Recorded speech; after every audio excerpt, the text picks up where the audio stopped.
Hello everyone, I welcome you all for the course Engineering Metrology. So this is the first lecture on the topic screw thread measurement and gear metrology. So the contents of the today's topic are recalling of the comparators, and then we'll introduce the screw threads. We'll discuss the general applications of screw threads, and then classify the different types of screw threads, and then we will discuss the screw thread terminology. So finally, we will summarize the today's topic contents.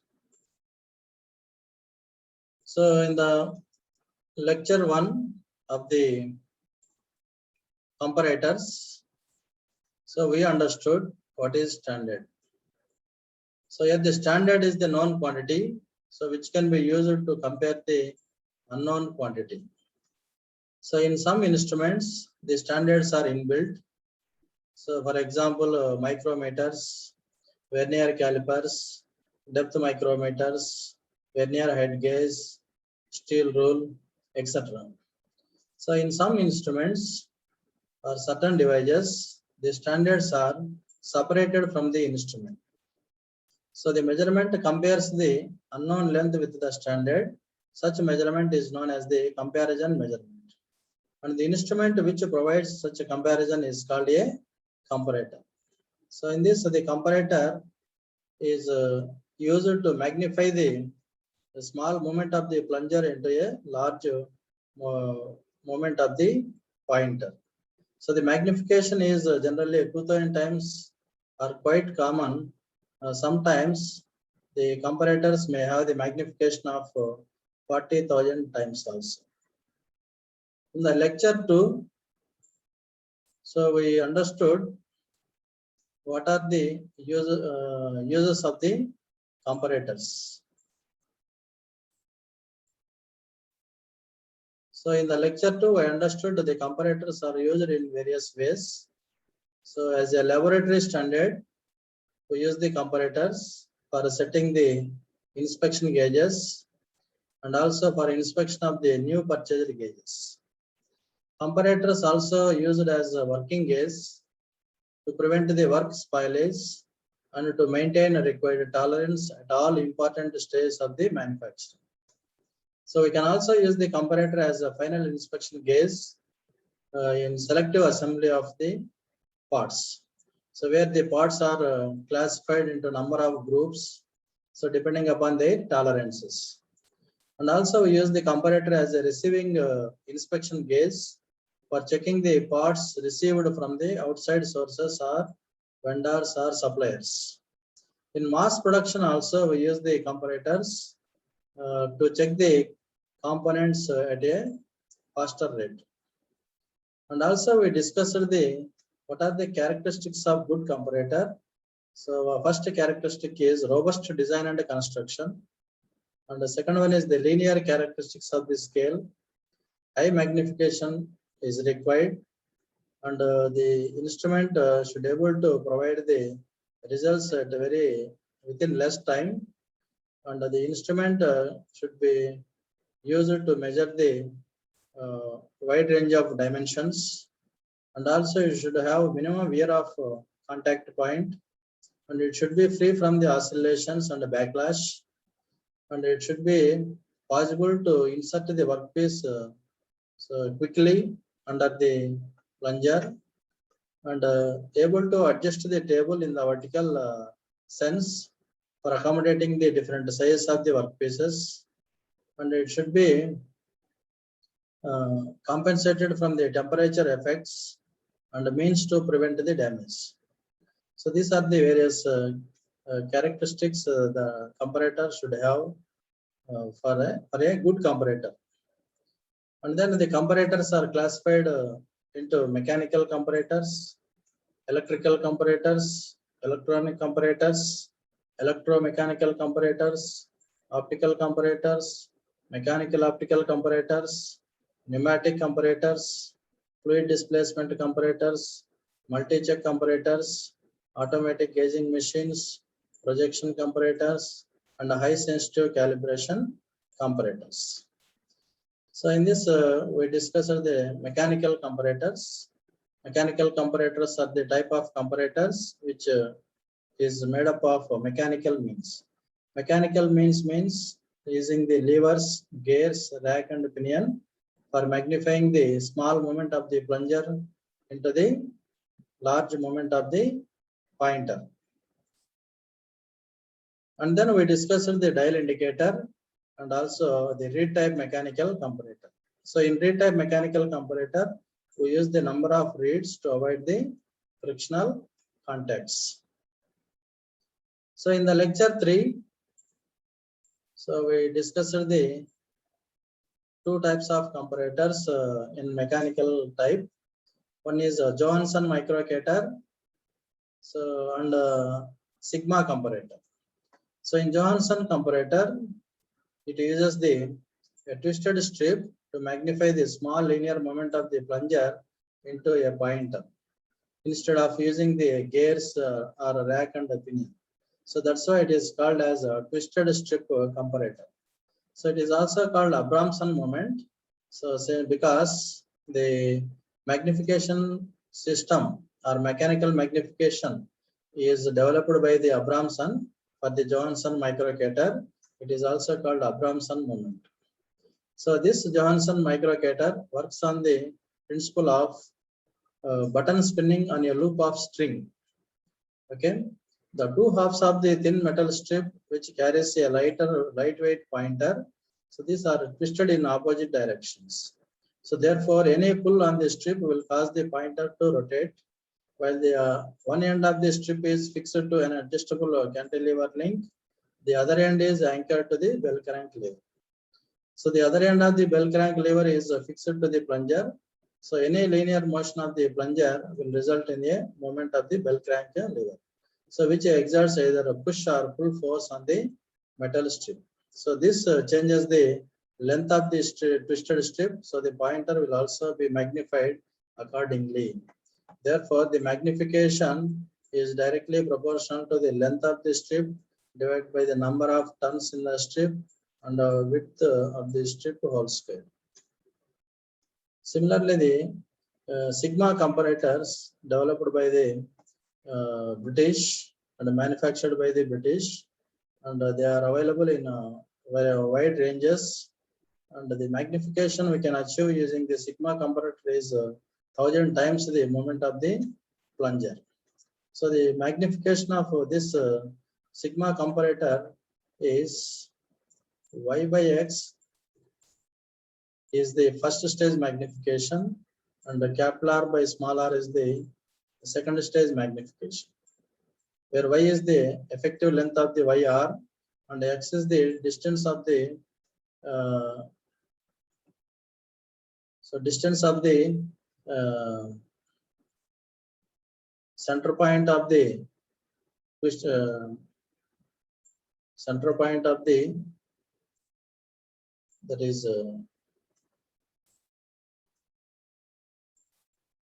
center point of the cross strip hinge to the knife edge support, and R is the radius of the or length of the pointer, and small r is the radius of the drum,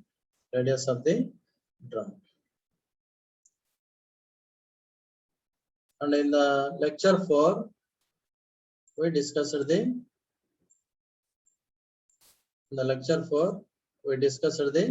mechanical optical comparators. So these are same as optical comparators, but in the mechanical optical comparator, we replaced with the pivoted levers. Plunger is replaced with the pivoted levers, and the mechanical magnification, the multiplication factor 2 figures in the optical amplification, because if the mirror is tilted by theta degree, then the image is tilted by 2 theta degree over this scale. So therefore, the overall magnification of the mechanical optical comparator is the product of the mechanical magnification multiplied by the optical magnification. So the mechanical magnification is L2 by L1, whereas optical magnification is 2 times L4 by L3. So this is the product of mechanical and optical magnification is the overall magnification. And then we discussed the GE's ultra optimeter. So this provides the higher magnification than the simple mechanical optical comparators. So this is made possible by the use of two mirrors, so which create a double reflection of the light. So we have the fixed mirror, and then there is a movable mirror. So here there is a optical system which provides the light source. So this light rays will reflect onto the fixed mirror. Again, the fixed mirror will reflects onto the movable mirror. Then finally, this will projects onto the ground glass screen, which has the calibrated scale. So final image is formed through the objective lens. Final image is formed on the calibrated scale. So here, because of double reflection, so here one reflection, here another reflection, double reflection. So the magnification is high. So the overall magnification is 2 times focal length multiplied by the angular moment of the mirror divided by the plunger moment. So here we have the plunger, right, which causes the moment of the fixed mirror to a certain angle. And this is the pivot point, and this distance is x. This distance is x, and this height is this is height h.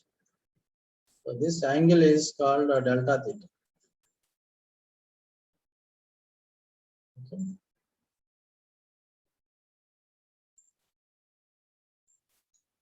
So therefore, delta theta is equal to h by x.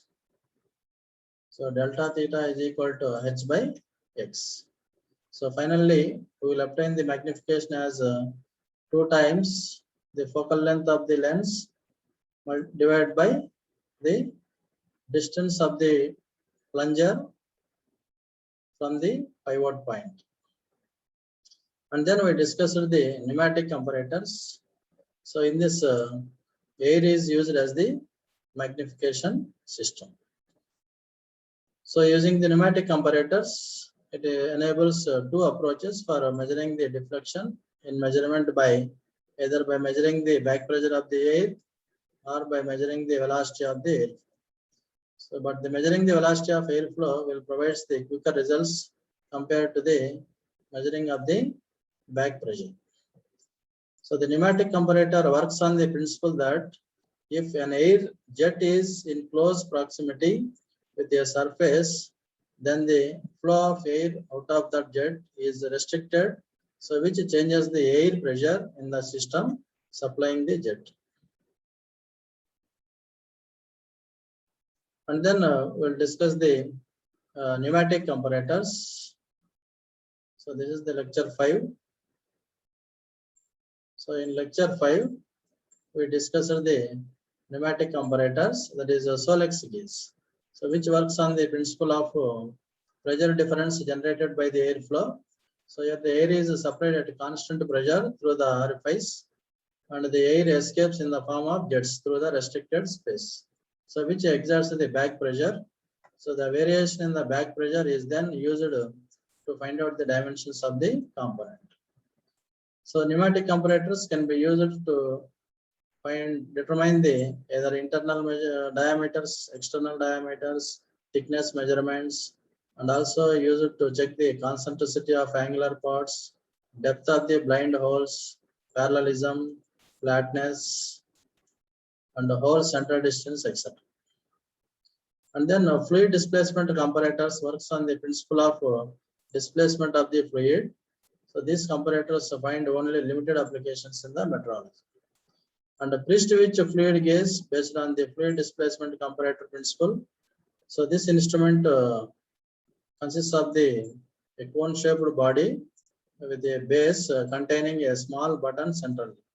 So any movement of this base causes the displacement of the fluid up into the tube to indicate actual dimension of the component.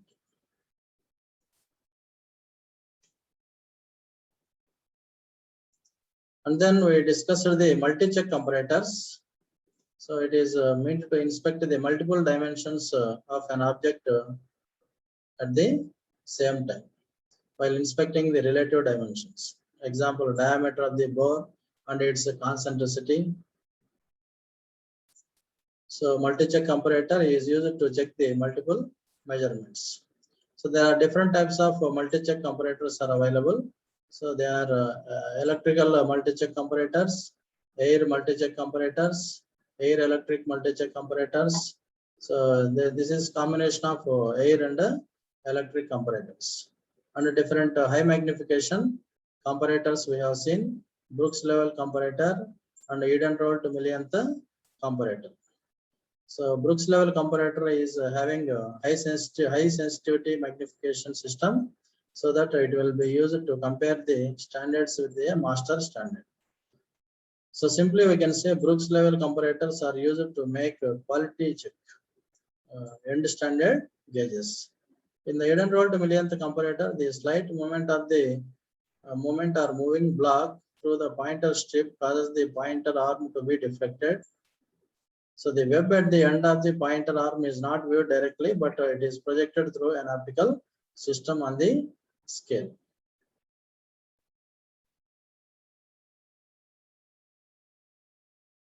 And also we discussed the electrical comparators. So electrical comparators converts the linear moment of the plunger into electrical signals, and these electrical signals are further calibrated with the help of a galvanometer onto the graduated scale. So in this, the galvanometer is the magnification system used in the electrical comparators. In the electronic comparators, the frequency modulation is used as the magnification system. So in the electrical comparators, we use the Wheatstone bridge circuit to incorporate the galvanometer. So here, so we have the in the electrical comparator, we have the transducer or armature. So which is one end is connected to the or fixed to the thin strip of steel wire, a thin strip of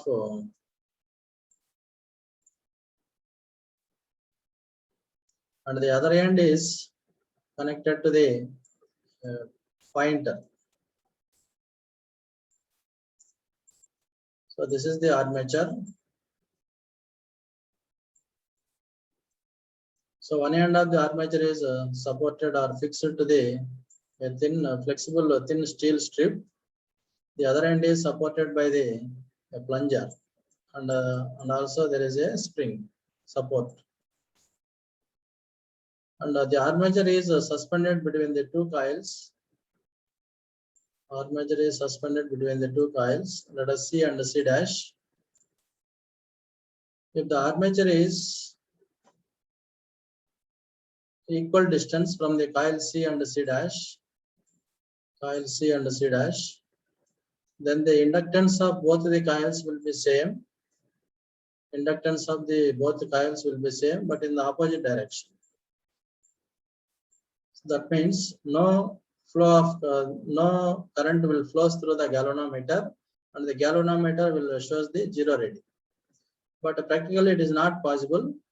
So because of the variation in the size of the component causes the movement of the plunger either upward or downward. So that causes the unbalancing of the armature between the coil C and C dash. So what happens? The inductance changes in the coil C and C dash. So therefore the potential also changes.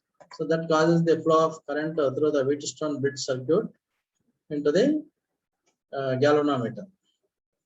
And the galvanometer shows the variation in the size of the component on the calibrated scale.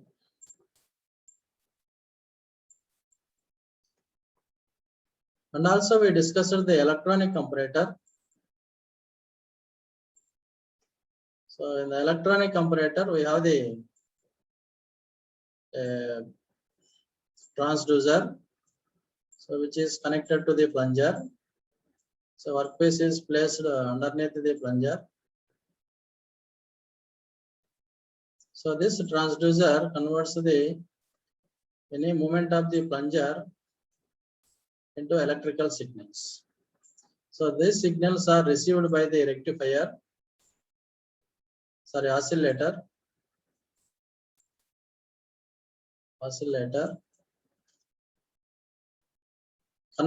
This oscillator converts the electrical signals into frequency waves by adding the carrier frequency, that is called the modulation. And then the modulated waves enters into the amplifier.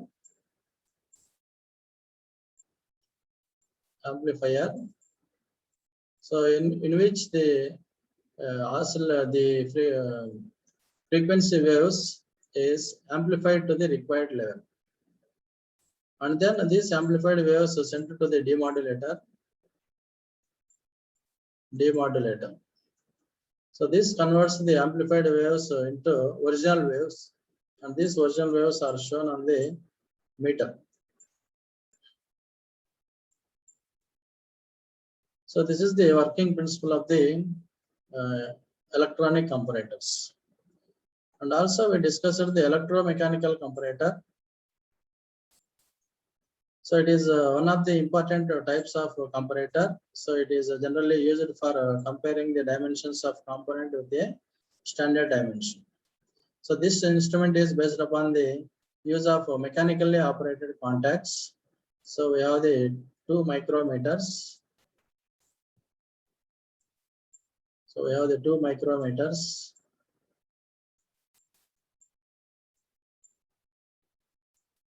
So these 2 ends of the micrometer acts as a positive pole, and these 2 are connected to the 2 bulbs.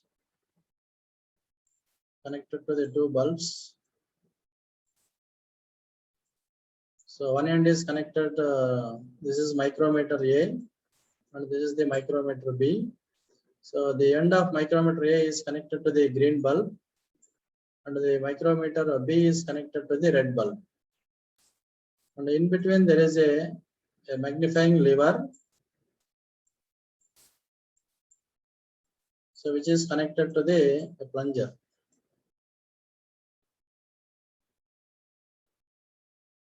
So if the magnifying lever is in between the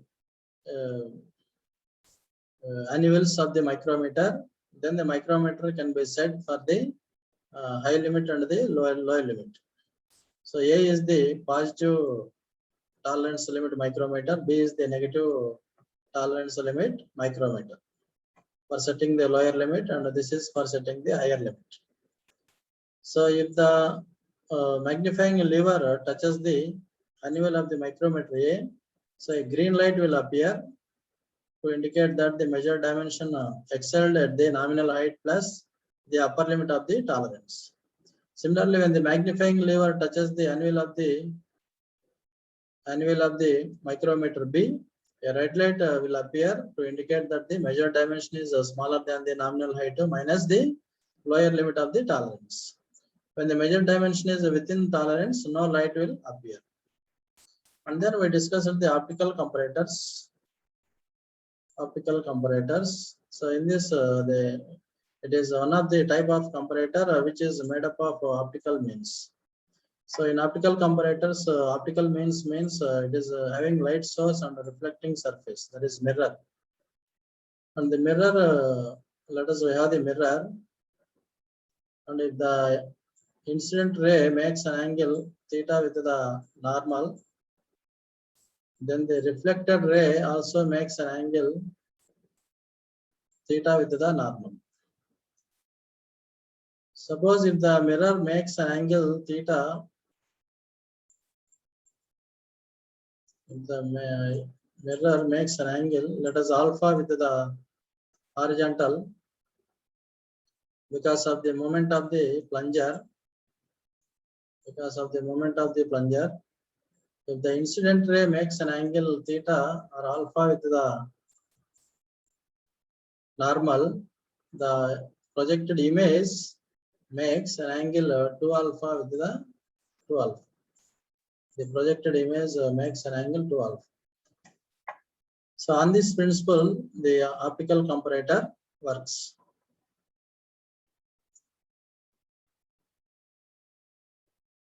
Next, coming to the today's class.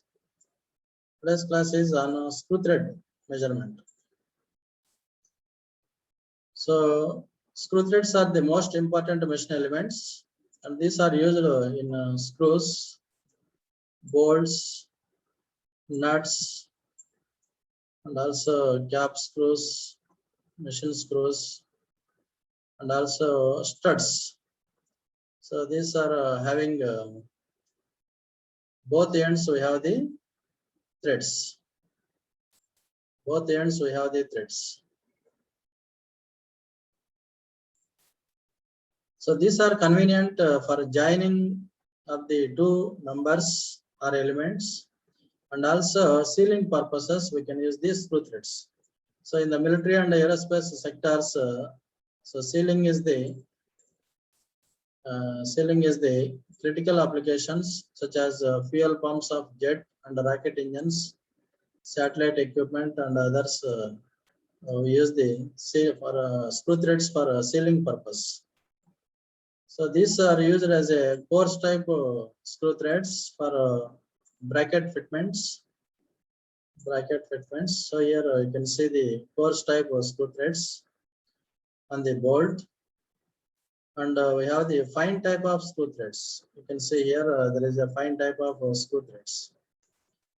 So if it is a coarse type, for a definite length of the thread, right, the number of threads are smaller in the coarse type threads, but in the fine thread the number of threads are more.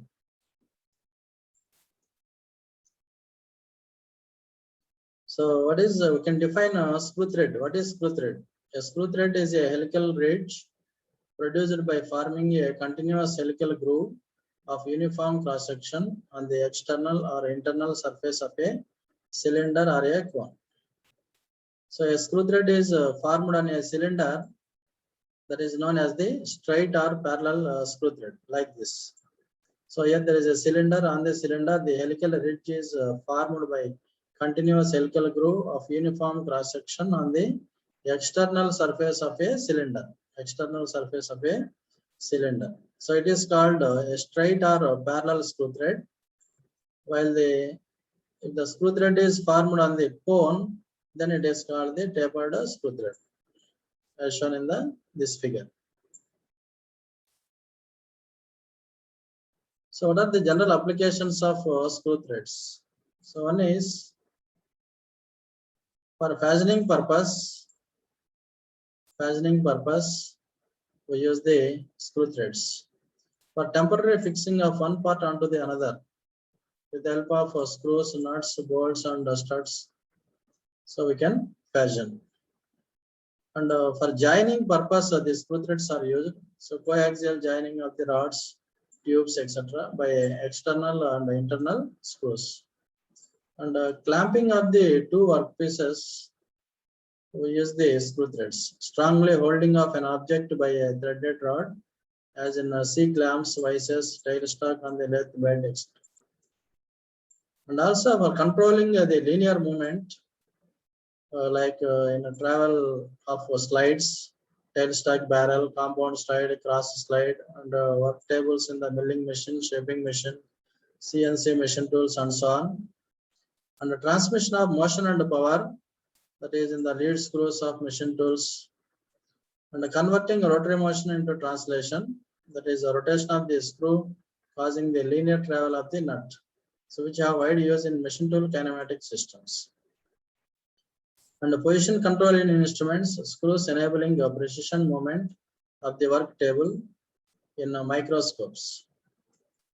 And the precision measurement of length, the thread spindle of micrometers, and so on.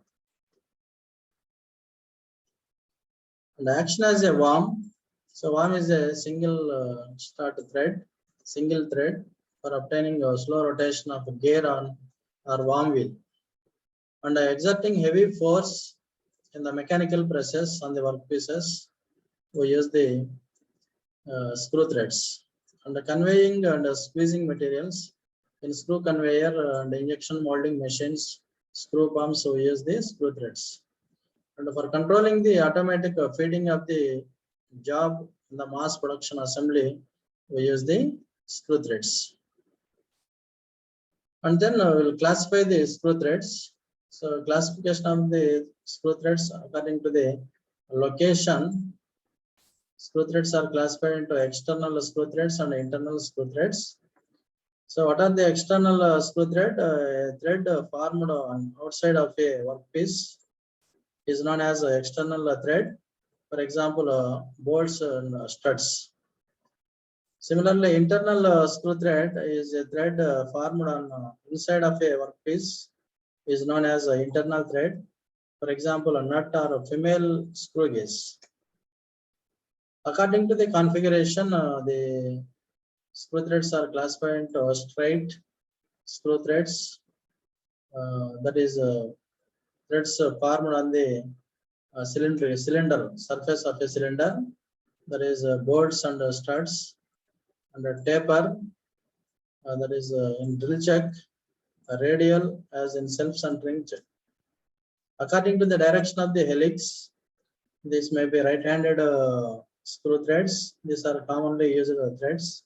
And the left hand, these are occasionally used. According to the form, screw threads are classified into V threads. The angle between the thread angle is 60 degrees or 55 degree, commonly used.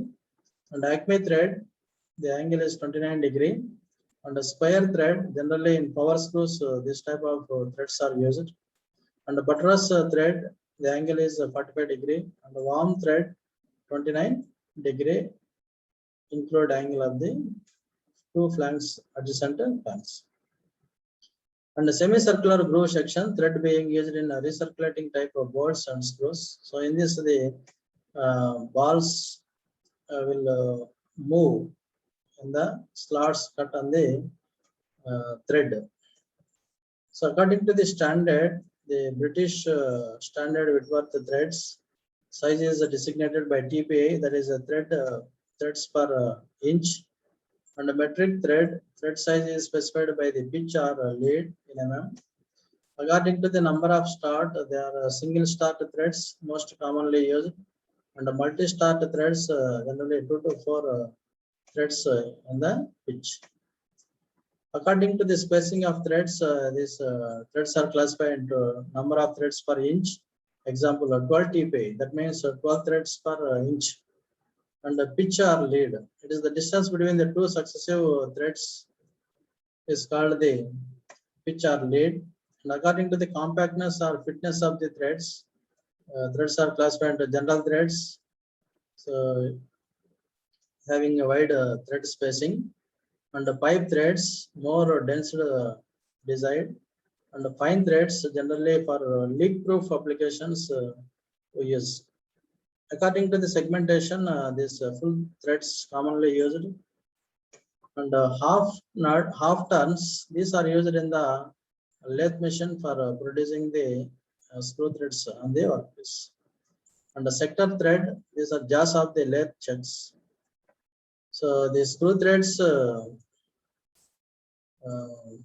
are made by using either a thread machining process, like using the turning, milling, grinding, tapping, and another method is thread rolling.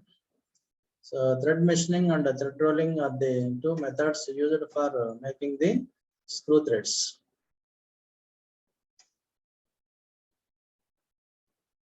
So screw threads are employed basically for two purposes. So one is for holding the parts together, that acts as a fastener, example V threads, and to transmit the motion and power, generally we use square threads, Acme threads. So there are large number of different standard forms of screw threads in common use. A screw thread has 7 individual elements of each, which may be measured separately to check the accuracy of the screw thread.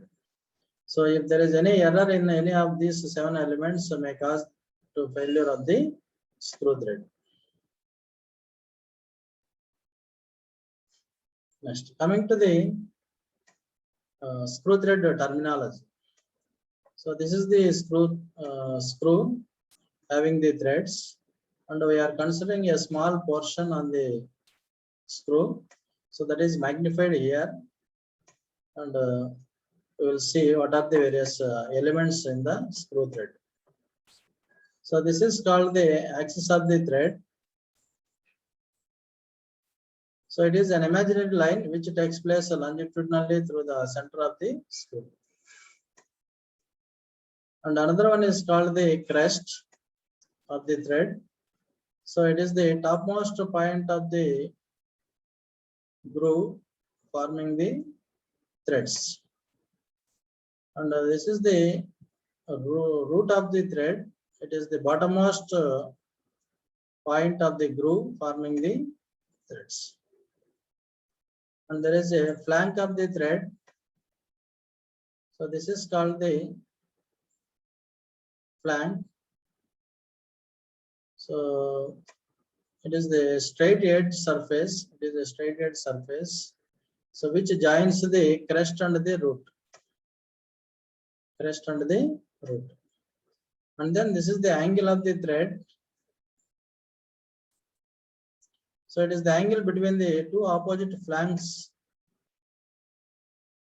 of the thread, which is measured in an axial plane. It's called the thread angle. And this is the flank angle. It is the angle between the individual flanks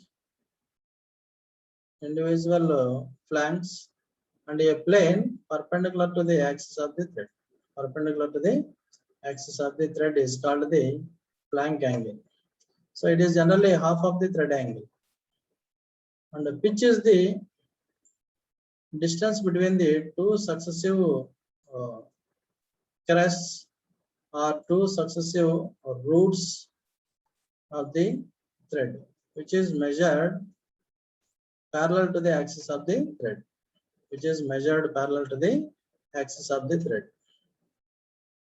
And then lead. So lead is the axial distance advanced by the screw in one revolution. Is called the lead. In single start threads, lead is equal to pitch. In multi-start threads, lead is equal to pitch into number of starts. Similarly, we have the major diameter. So major diameter is defined as the diameter of an imaginary cylinder, so which passes through the crest points of the thread. And the minor diameter is defined as the diameter of an imaginary cylinder which passes through the root points of the thread. And the mean or effective diameter or pitch diameter, it is defined as the diameter of an imaginary cylinder which passes through the pitch line of the screw thread. This is the pitch line of the screw thread. So pitch line is the line which divides the thread profile into two equal parts. And what is the depth of the thread? So it is the radial distance between the crest point to the root point. Crest point to the root point. So which is measured along a plane perpendicular to the axis of the thread. And axial thickness. This is the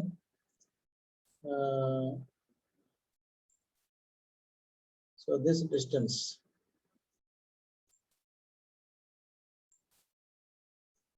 So this is called the axial thickness. It is the distance between the two opposite flanks measured on the pitch line. Along the pitch line is called the axial thickness. And what is addendum?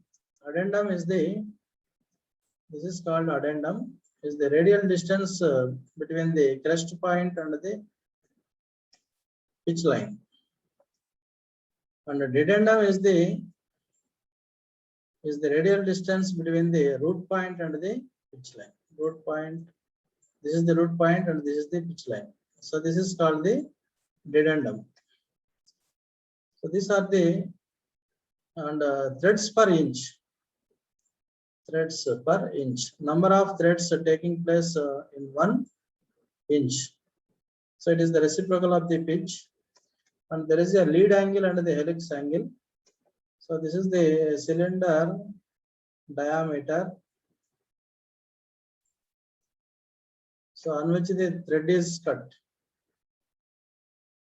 On which the thread is cut. If we unroll this thread, right? So we will get this length.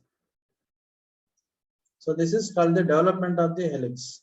Development of the helix. So here we can find the two angles. One is the helix angle and the lead angle. If the development of the helix make the angle with the circumference of the cylinder, then it is known as the helix angle. So if the development of the helix is subtended with the circumference of the cylinder, it is called the helix angle. And the lead angle means if the development of the helix subtended the angle with the lead of helix, it is called the lead angle. So this is about the today's class. So we understood what is screw thread. So it is a helical ridge produced by forming a continuous helical groove of uniform cross section on the external or internal surface of a cylinder or cone. So a screw thread is formed on a cylinder. It is known as the straight or parallel screw thread. So if the screw thread is formed on the cone, it is known as the tapered screw thread. So generally the screw threads are most important machine elements and are used in screws, bolts, nuts, studs, tapped holes, and other power transmitting devices.